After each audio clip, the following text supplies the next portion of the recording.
దేవునికి కావాలి. అందుకనే దేవుడు పరలోకాన్ని విడిచిపెట్టేసి ఎక్కడికి వచ్చేసాడు? భూలోకానికి వచ్చాడు. ఎందుకు వచ్చాడు? హల్లెలూయా, మన కోసం. ఎందుకు వచ్చాడు? మన కోసం. ప్రేమించి వచ్చాడు. ఏంటి? నిన్ను నన్ను ప్రేమించి వచ్చాడు. ఆయన ప్రేమ ఎంత గొప్పదో చూడండి. ఒక దెబ్బ ఎవరైనా మనల్ని కొడతా ఊరుకుంటామండి? తిరిగి మన దగ్గర ఉన్న ఎదురు జువ్వలు తీసుకొని గ్రామం వెళ్ళిపోయేదాకా పరిగెట్టుకు కొడతాం, అవును కదా? కానీ యేసయ్య తన ప్రేమ చూసారా? పాపం చేసిన మనల్ని కూడా శిక్షించలేదు. మనం ఒక దెబ్బ కొడితే తిరిగి కొడతాం, కానీ ఆయన కొట్టేవారికి తన వీపుని అప్పచెప్పారు. హల్లెలూయా. గుద్దేవారికి తన ముఖాన్ని చాటు చేసుకోలేదు. హల్లెలూయా. ముళ్ళ కిరీటం పెట్టేవారికి మన తలంపులు పాడేటువంటి తలంపులకి ముళ్ళ కిరీటం. ఉమ్ము ఎవరన్నా అవమానం చేస్తే ఏం చేస్తారంటే ముఖం మీద ఉమ్మేస్తారు. కానీ దేవుడికి అవమానం కలిగించిన మనమే ఆయన ముఖం మీద ఉమ్మ చేసుకున్నాడు. హల్లెలూయా.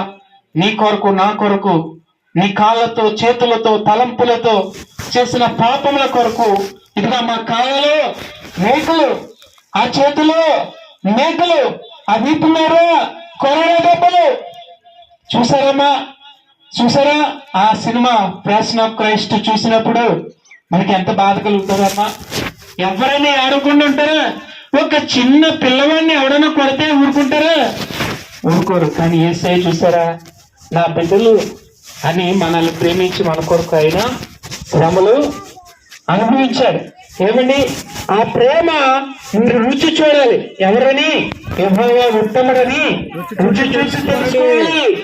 ఆయన ప్రేమ మనలోకి వచ్చినప్పుడు మనం ఏం చేస్తాం తెలుసా? ఇతరులను ప్రేమిస్తాం, ఇతరులను ఆదరిస్తాం, ఇతరుల పైన జాలి, ఇతరుల పైన కనికరము, ఇతరుల పైన ప్రేమ. దేవుడు ఎలాగైతే ఇతరులకు సహాయం చేయడానికి ఇష్టపడ్డాడో చూసారండి.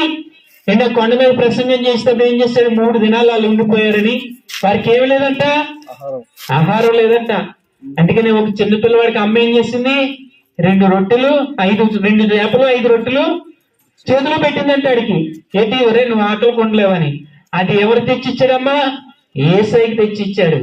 యేసయ్య కనికరించి దాన్ని ప్రార్థించగానే 5,000 మంది తిన్నారంట. హల్లెలూయా. అంటే నిన్ను ఒత్తిగా విడిచిపెట్టడానికి ఆయన ఇష్టపడట్లేదు. నీ ఆకలిని తీరుస్తున్నాడు. నీ బాధ, నీ దుఃఖాన్ని, నీ కన్నీరుని, నీ శ్రమను అన్నిటినీ తీసివేసి నిన్ను ఎలాగా ఆశీర్వాదకరంగా చేసేస్తున్నాడు. హల్లెలూయా. నువ్వు ఈ గ్రామంలో ఆశీర్వాదం కలిగిన బిడ్డవు. హల్లెలూయా. కాబట్టి మీరు ఆశీర్వాదానికి వారసులు. మీ పంట ఆశీర్వదింపబడుతుంది, మీ బిడ్డలు ఆశీర్వదింపబడుతున్నారు, మీ గ్రామం ఆశీర్వదింపబడుతుంది. ఎవరి వల్ల? ఆ పరలోకపు తండ్రి వల్ల. ఏ రోగము, ఏ సమస్య, ఏ బాధ, ఏ దుఃఖము, ఏ చీకటి శక్తులు మీ మీద ఏలుబడి చేయడానికి వీలు లేదు. క్రీస్తు రక్తం కింద ఉంటే. హల్లెలూయా. ఎవరి రక్తం కింద ఉండాలమ్మా? క్రీస్తు రక్తం కింద ఉన్నారు. ఎంతమంది క్రీస్తు రక్తం కిందకి వచ్చారు ఇక్కడ ఉన్న వాళ్ళు? అలా ఎంతమంది ప్రభువుని తెలుసుకున్నారు? ఎంతమంది ప్రభువుని తెలుసుకున్నారు? చేతులు ఎత్తండి ఎంతమంది నిజంగా. ఓ దేవునికి స్తోత్రం. హల్లెలూయా. ఇంకా మీరు చేయవలసింది ఏంటంటే, నేను కలిగి